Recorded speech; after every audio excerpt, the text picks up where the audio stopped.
Alright, welcome back to part 2 of JBoss's Soapbox, talking about guns. Okay, going where I left off, just to make sure I started this. Okay, yeah, started the timer. Alright, going where I left off. The reason that I believe that open carry should not be permitted at all is because the role of the concealed carrier is to protect the general public and keep them at ease. There will always be those people that have no experience and or irrationally despise guns, and there's no way to convince them or to tell them who those people are without talking to them about it. And if you are open carry, you could cause a panic even with a complete lack of any interaction with them.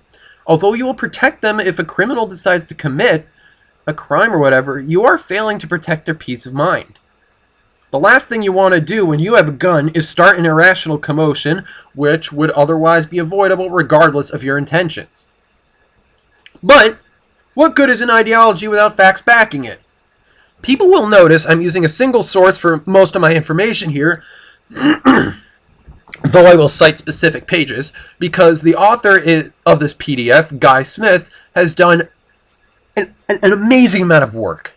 And every single claim in his book, 531 of them, I just went down to the end to look at it, it has been researched thoroughly, cited, and double-checked for accuracy and to the best of his abilities, and he continually revises it for the most current and relevant facts, even ones that go against his hopes of trying to advocate more gun freedoms. Although there aren't that many of them. It is an absolute goldmine for those who want to look up facts about guns. This link. So, Guy Smith, dude, you're absolutely amazing. You are awesome. Pound it for that. So, here are the reports and statistics that back up my claims. Crime is significantly higher in states without right to carry laws. In restrictive states, as compared to less restrictive states, rape is 25% higher, theft 60% higher, violent crime is 81% higher, assault is 82% higher, murder is 86% higher, and robbery is a grand total of 105% higher. Between 1977 and 1995, the average death rate from mass shootings plummeted by up to 91% after such laws were enacted, and injuries dropped by over 80%. Florida's homicide rate fell from 36% above the national average to 4% below after CCW permit laws were enacted, and remains below the national average as per the reporting period of 2005. Now, as nasty as the Trayvon Martin case was, it's still well below the shooting average. And I gotta tell you, alright, moving on. Crap, I lost my place. I gotta stop doing that. Okay, in Texas, murder rates fell 50% faster than the national average in the year after concealed carry law was passed. Rape rates fell 93% faster after the first year of enactment, and 500% faster after the second. Assaults fell 250% faster in the second year.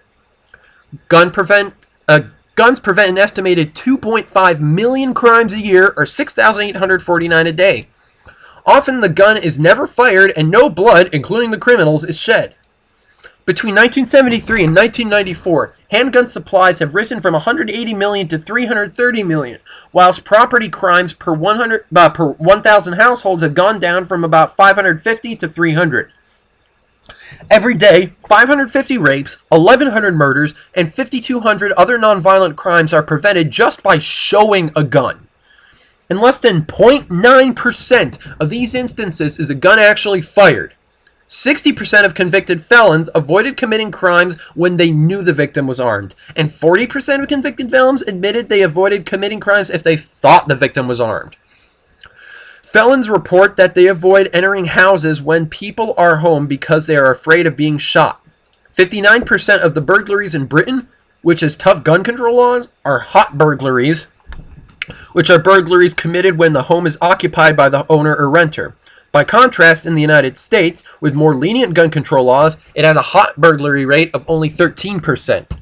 Washington, D.C. has essentially banned gun ownership since 1976, and what some of you are probably going to think of doing, or banning assault weapons or whatever, in nationwide or in Colorado or whatever, or statewide if there's going to be domino effects, which I hope that will not happen, and has a murder rate of 56.9 per 100,000 in Washington, D.C.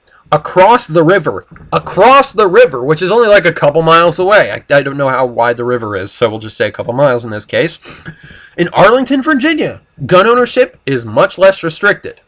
There, the murder rates are 1.6 per 100,000, less than 3%, or roughly 1/30th the murder rate of Washington, D.C. Remember, that town is across the river from Washington, D.C. So the demographics are really similar. 26% of all retail businesses report keeping a gun on the premises for purposes of crime control. In 1982, in Kennesaw, Georgia, now there were several other towns in the United States that have done this, but I couldn't find the records on them. I have looked them up.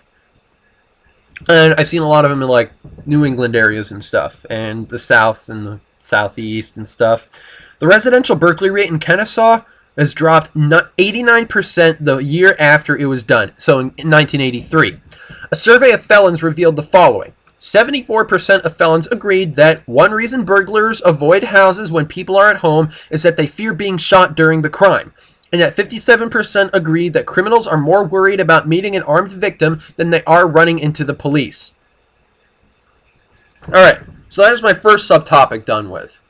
My second subtopic, I'm going to look at the time here quickly. Oh, wow, I have 7 minutes left. My second subtopic on guns is regarding restrictions of accessories and like assault weapons and just various other restrictions and types of guns. The current laws that are relevant to my argument in New York State are as follows. This is regarding assault weapons at the minute. Semi-automatic rifles cannot have more than 2 of the following. A folding or telescoping stock. Here's a picture.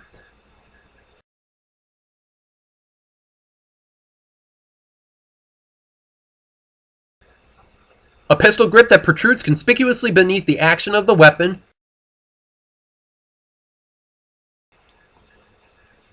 A bayonet mount. A flash suppressor or a threaded barrel designed to accommodate a flash suppressor.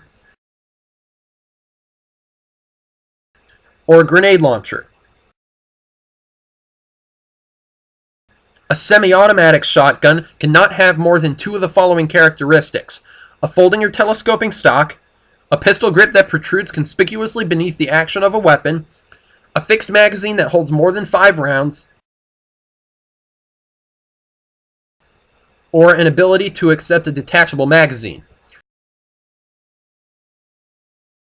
Semi-automatic pistols that accept a detachable magazine cannot have more than 2 of the following characteristics. An ammunition magazine that attaches to the pistol outside of the grip, a threaded barrel capable of a barrel extender, a flash suppressor, a forward hand grip, or a silencer, a shroud that is attached to or partially completely encircles the barrel and permits the shooter to hold the firearm with the non-trigger hand without being burned, or a manufactured weight of 50 ounces or greater when the pistol is unloaded. Weapons, or functioning frames or receivers of weapons that are specifically banned in New York State, like the make and model, like the company and the specific models, are any automatic Kalashnikov variants, AK variants, in any caliber made by Norinco, Mitchell, or Poly Technologies,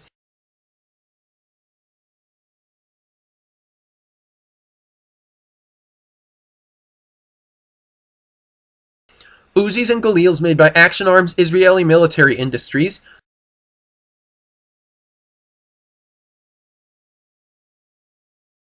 the Beretta AR-70, the Beretta SC-70, the Colt AR-15, the Fabrique Nationale FN-FAL, FN-LAR, or FN-FNC,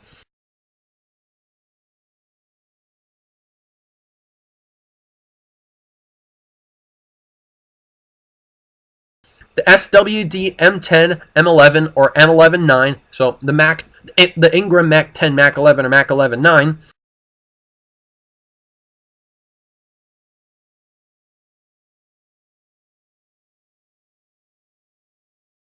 the Steyr AUG,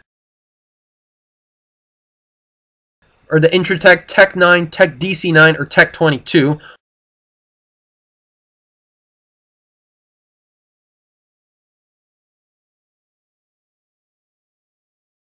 or any revolving cylinder shotgun such as or similar to the Striker or Street Sweeper. No one is permitted to possess magazines that hold more than 10 rounds of ammunition if it was manufactured after September 13th, 1994. And for clarification, this is in the laws. The following weapons are exempt from assault weapons classifications: any rifle, pistol, or shotgun that are manually operated by bolt, pump, lever, or slide action, or has been rendered permanently inoperable; any antique firearm as defined under federal law; semi-automatic rifles that cannot accept detachable magazines of more than 5 rounds; semi-automatic shotguns that cannot accept more than 5 rounds in a detachable or fixed magazine; a rifle, shotgun, or pistol that was specifically exempted from the federal assault ban list as such weapon was manufactured on October 1st, 1993, though I don't know where that list is. And no NFA classified weapons are allowed, which covers the following: automatic weapons, which is any firearm that can fire more than 1 round per trigger pull, so that covers machine guns and burst fire weapons like the M16, which can do like 3-round bursts; short barreled rifles, rifles that have a barrel of less than 16 inches and an overall length of less than 26 inches, stock extended; short-barreled shotguns, shotguns that have a barrel of less than 18 inches and an overall length of less than 26 inches, stock extended; silencers, destructive devices, which are explosives or weapons with a bore larger than half an inch, excluding shotguns; and any other weapons, or AOWs, which generally covers the following: smoothbore pistols, pen guns and cane guns, a firearm with a combination smoothbore and rifle barrels between 12 and 18 inches, from which only a single shot can be made from either barrel; disguised firearms, or firearms that can be fired from a wallet, holster, or briefcase; or a shotgun that was factory made with a pistol grip and no buttstock; or pistols with a vertical forward grip. By the way, you can own NFA weapons in most states, even automatic weapons in most states. But automatic weapons have to have been manufactured before 1986. You are, however, required to go through many more hoops to get them. It's not as easy to get them as a rifle or handgun, even as a handgun. Now, alright. To explain my personal stance in this, I'm a mechanical well, you know what? I'm going to just stop it right here. Well, no, I'll keep going. To explain my personal stance in this, I'm a mechanical engineering student, and obviously I love guns. So, I have a wish list of about 100 guns that I wish to own, valued at a running total of $290,000. And that's discounting... Now, yeah, it's a lot of money, but I call it wish list for a reason. I didn't put a time limit on it. And several of them I can't own in New York State, so I'm going to have to move out of New York State to own them. And that's discounting the dozen plus on my list that are so uncommon I couldn't find a price for. I appreciate guns for their mechanical complexity, and guns are usually put on my wish list if they have some unique mechanical or aesthetic feature or functioning feature, like a revolving shotgun, or a bullpup assault rifle with downward ejecting shells, or a bullpup assault rifle with forward ejecting cases, or like the Dardic Model 1500, which is like a combination revolver and a normal semi-automatic pistol. You know, the Dardic is the newest one added to my wish list, for example. So I appreciate them for their mechanical complexity. The assault weapons bans the assault weapons bans restrict the weapons that I would be able to and wish to own in New York State. Now, let's see how much time I have left. Okay, I'm just going to stop here because I have some other points that I have to cover. So, see you in a second.